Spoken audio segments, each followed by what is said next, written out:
You're concerned that average Americans don't recognize everything you're doing to maintain and restore world peace. Well, my platform isn't quite as big as yours in the White House, but I'm happy to help you spread the message.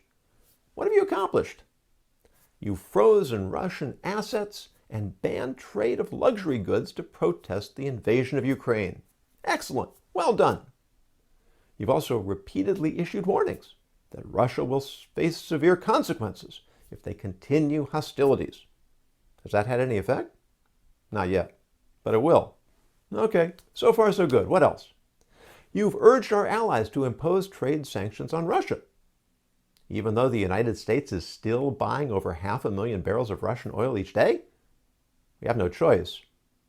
But you've aggressively sought to constrain Russian income by seeking out alternative sources of energy.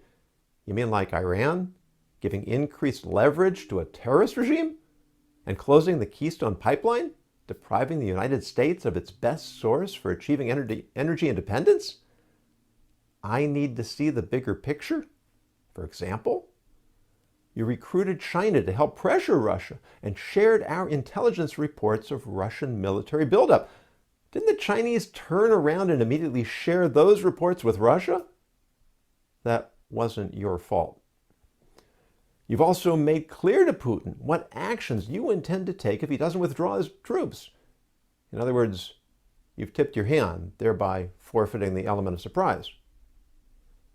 You've projected American strength and resolve across the globe. You mean by abandoning our allies in Afghanistan with our tail between our legs and leaving billions of dollars of high-tech weaponry behind for our enemies?